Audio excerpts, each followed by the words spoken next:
வணக்கம். ஜவ்வை இஜக் from Javadupatti Pudur. Power writer அப்படிங்கிற அந்த யூடியூப் சேனல் மூலமாக உங்களை மீண்டும் சந்திப்பு ரொம்ப மற்றற்ற மகிழ்ச்சி. அத்தோட எங்கள் சேனலை சப்ஸ்கிரைப் பண்ணுங்கள், பெல் பட்டன் அழுத்த மறந்துடாதீங்க. அத்தோட எல்லாத்துக்கும் ஷேர் பண்ணுங்கள். தேர்தல் தேதி அறிவித்து 2 நாள் ஆச்சு. ஏப்ரல் 23 தமிழக சட்டமன்றத்துக்கு தேர்தல் என்றது மே 4 11 நாள் இடைவெளி, 11-12 நாள் வருது.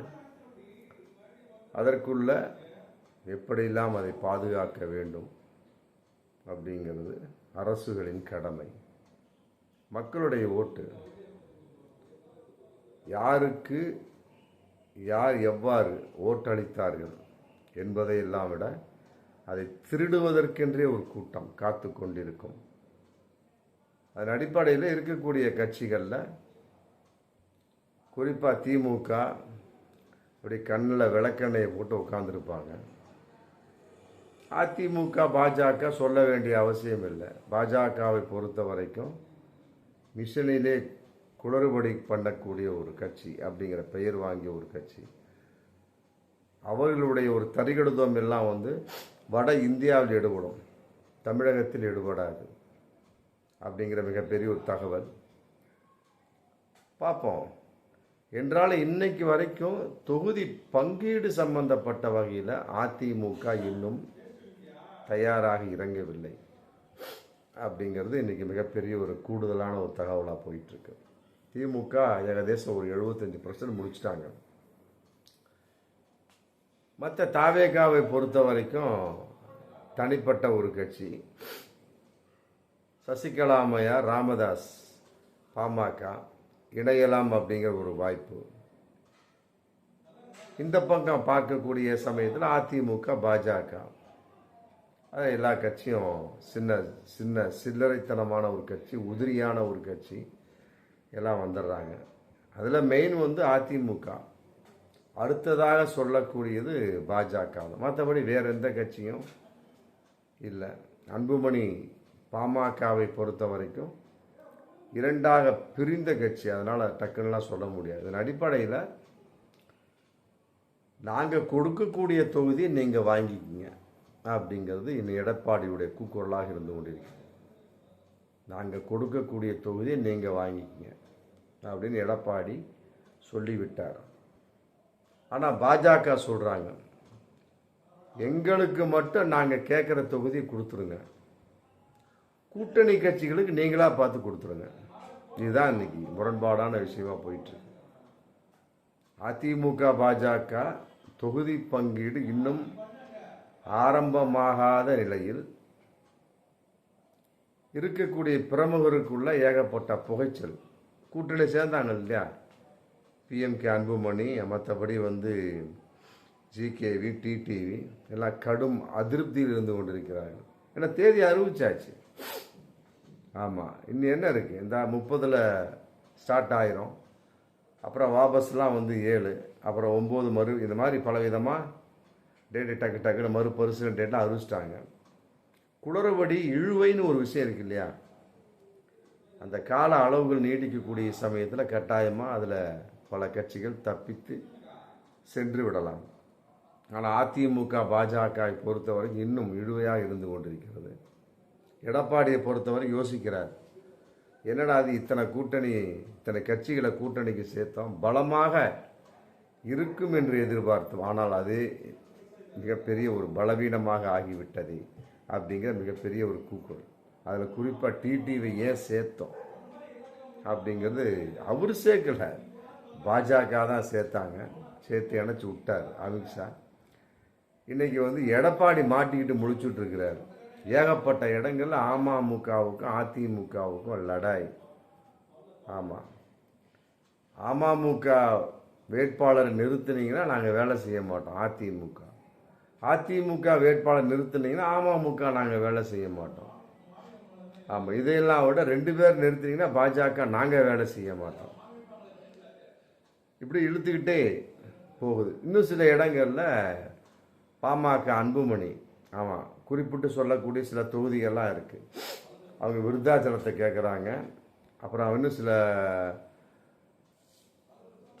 வட தமிழ்நாட்டில் சில விஷயம் கேட்குறாங்க. அங்கெல்லாம் வந்து பாமக வேட்பாளர் நிறுத்தினா அதிமுக வேலை செய்யாது, பாஜக வேலை செய்யாது. இப்படி கூட்டணி கட்சிகள் அதிகமாகிருச்சு, கட்சிக்குள்ள கூட்டணிகள் அதிகமாகிருச்சு. ஆனால் போட்டிகள் அதிகமாகிவிட்டன. எந்த அளவுக்கு கூட்டணி அந்த அளவுக்கு போட்டி. அப்படிங்கிறப்ப வேலை செய்வதற்கு ஆள் இல்லை. இதன் அடிப்படையில் வந்து முன்பணமாக 10 கோடி கேட்கக்கூடிய ஒரு டார்கெட்டை வந்து எடப்பாடி அமைத்திருக்கிறார் அப்படிங்கிற தகவல் இன்னைக்கு போயிட்டு. சீட்டு வேணுமா? 10 கோடி ரூபா கொடு. ஆமாம், எல்லாமே வந்து கோடீஸ்வரராக இருக்க வேண்டும். ஆமாம், ஜெயிக்காட்டியும் பரவாயில்ல. அதனால் அதிமுக பிரமுகர், குறிப்பிட்ட மாவட்ட செயலாளர் ஒரே ஓட்டமாக ஓடிட்டு இருக்கிறாங்க. ஆமாம், நிறைய பேர் வந்து விருப்ப மனு வாங்கினாங்க. சில பேர் கொடுத்த அடிப்படையில் என்னடா இந்த அளவுக்கு இருக்கு. ஏன்னா ஜெயலலிதா அம்மையார், எம்ஜிஆர்லாம் வந்து பொட்டி பொட்டியாக காசு அவங்க கொடுப்பாங்க. நீ போய் செலவழிப்பா, நான் வந்து 2 நாள் பிரச்சாரம் பண்ணி சரியா போய் சொல்லுவாங்க. இன்னைக்கு அதெல்லாம் கிடையாது. எடப்பாடியை பொறுத்த வரைக்கும் காசு இருக்கா, சீட்டு நீ தான் செலவு பண்ணிக்கணும், 5 பைசா நான் தரமாட்டேன் அப்படின்னு ஒரு ஒப்பந்தமே போட்டார். அப்படிங்கிறப்ப நடந்த இப்போ சமீபத்தில் மாவட்ட செயலாளர் கூட்டத்தில் முகம் தொங்கிய நிலையில் வந்து நிர்வாகிகள் வந்தாங்களாம். யார்ட்டையுமே வந்து ஒரு கலகலப்பு இல்லை. அப்புறம் எடப்பாடி பேசியிருக்காரு இந்த மாதிரி. அப்புறம் வெளியே இருந்து மாவட்ட செயலாளர் அவங்களோட பேசிக்கிட்டாங்களாம். என்னப்பா இப்படிலாம் இருந்துச்சுன்னா எப்படி ஆகிறது, கட்டாயமாக முடியாது. இவர் வேற கட்சி வர்றாங்க, இன்னும் புதுசாக கட்சி வந்துக்கிட்டு இருக்காங்கன்னு எடப்பாடி சொல்லிக்கிட்டு இருக்கிறாரு. அதிமுக மாவட்ட செயலாளர் பிரமுக பேசிக்கிறாங்களாம், சொல்லிகிட்டு இருக்கிறாரு. எந்த கட்சி இருக்குது? ஒன்றுமே கிடையாது, எல்லா கட்சியும் வந்தாச்சு. ஆமாம், வராத ஒரு கட்சி தாவேகா மட்டும்தான். சசிகலாவும் தனி கட்சி ஆரம்பிச்சிட்டாரு, ஓபிஎஸ் திமுகவில் போயிட்டாரு.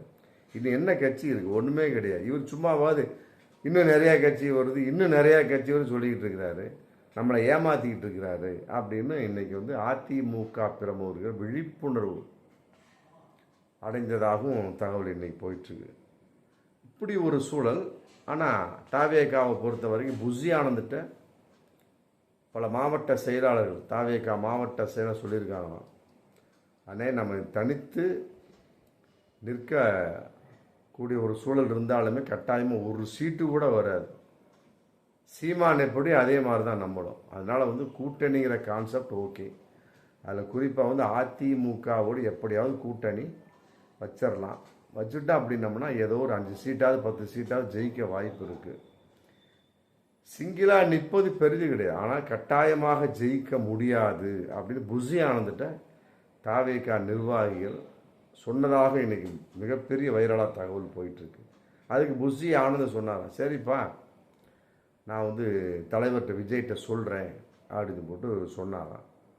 அதன் அடிப்படையில் இந்த ஒரு வாரமாகவே நியூஸ் அதிமுக தாவேகா கூட்டணி, அதிமுக தாவேகா பாஜக கூட்டணி அப்படி இப்படின்னு இன்றைக்கி அதையும் போட்டு நிர்மல்குமார் போன்ற சில முக்கிய பிரமுகர்கள் உடைச்சிட்டாங்க. அதெல்லாம் வதந்திங்க அப்படின்ட்டாங்க.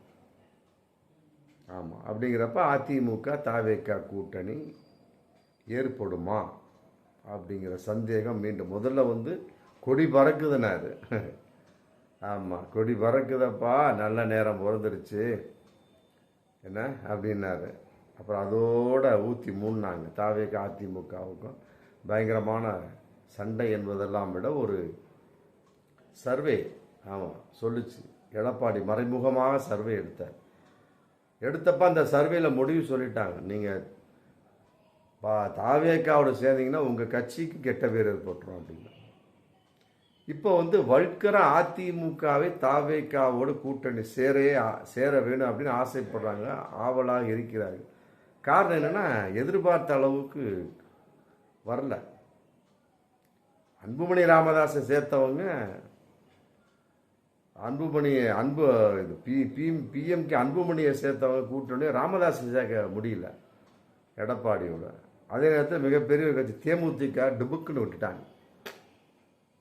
ஆமாம், தேமுதிகவை விட்டதுக்கு காரணம் எடப்பாடியினுடைய துரோகம். ராஜ்யசபா சீட்டு முதல்ல கொடுத்துருந்தா நீங்கள் ஜம்முன்னு போட்டிருக்கலாம். ஆமாம், கட்டாயமா அவர் நினைச்சாரு சின்ன புழுவை போட்டு பெரிய மீனை பிடிச்சிடலாம்னு. அந்த மீன் பார்த்துது, ஆமாம் நீ ஒன்றும் போட வேண்டிய அவசியம் இல்லை, உன்னுடைய பூளவாக்கு என்னன்னு தெரியும், 2024 நாடாளுமன்ற தேர்தலே தெரிஞ்சு போச்சு, நீ துரோகின்னு சொல்லி போட்டு என்ன பண்ணாங்க, அப்படியே திமுகவுக்கு கூட்டணிக்கு போயிட்டாங்க. தேமுதிக முடிஞ்சு போச்சா? இனி என்னத்த கட்சி வரப்போகுது? அதைத்தான் அதிமுக நிர்வாகிகள் புலம்பிக் கொண்டிருக்கிறார்கள். புதுசு புதுசாக சொல்கிறாங்க, எடப்பாடி கட்சி வரப்போகுது, கட்சி வரப்போகுது, என்ன அவசரப்படாதீங்க அவசரப்படாதீங்க. அதெல்லாம் ஒன்றுமே கிடையாது. விஷயம் என்ன அப்படின்னா, பாஜகவுக்கும் அதிமுக, டிடிவி, மற்றபடி பிஎம்கே, மற்ற சோன்சோ எல்லாருமே ஆளாளுக்கு இத்தனை சீட் ரெடியாக இருக்கிறாங்க. ஆனால் தொகுதியை பிரித்து கொடுக்கக்கூடிய ஒரு நிலைப்பாட்டில் முட்டல் மோதல். ஆமாம், அந்த தொகுதி எனக்கு தான், இந்த தொகுதி உனக்கு தான், அந்த தொகுதி எனக்கு வந்தே ஆகணுங்க, இந்த தொகுதி நான் விட்டு கொடுக்க மாட்டேன். இதன் அடிப்படையில் சில கூட்டணி கட்சிகள் பிரிந்து சென்று விடுறதுக்கு முடியாது. ஏன்னா கடைசி நேரம் வந்துடுச்சு, பிரியவெல்லாம் முடியாது, நீ அவ்வளோதான் முடிஞ்சு போச்சு. ஆனால் ஒர்க்காக அப்படிங்கிறப்ப ஒர்க் பண்ண மாட்டாங்க. அப்படிங்கிறப்ப அதிமுக பாஜகவுக்கு நிரந்தர தோல்வி காத்திருக்கிறது அப்படிங்கிற தகவல். தாவேகாவோடு என்னதான் இணைஞ்சாலுமே சரி, அதில் ஒரு விஷயம், பாஜக இணைந்து விட்டது, இல்லாட்டி அதிமுக தாவேக கன்ஃபார்ம் அப்படிங்கிற தகவல் வந்தாச்சு. பாஜக இணைந்ததுனால அதிமுகவோடு தாவேக கூட்டணி இணைய முடியும். ஏன்னு கேட்டால் தலித் மக்கள் மற்றபடி சிறுபான்மை ஓட்டு, தலித் ஓட்டு ஏகப்பட்டது தாவேக்காவு இருக்கு. அதனால பாஜகவோடு சேர்ந்துனா இருக்கிறத கெட்டு போயிடும், பேரை கெடுத்து கொண்டதாக ஆய்வுன்னு சொல்லி போட்டு தாவேகா விஜய் நினைத்து கொண்டிருக்கிறார். அதனால அதிமுக தாவேகா கூட்டணி ஓகே, ஆனால் அதிமுக பாஜக தாவேகா கூட்டணி கன்ஃபார்மாக கிடையாது அப்படிங்கிறத இப்போதைய தகவல்.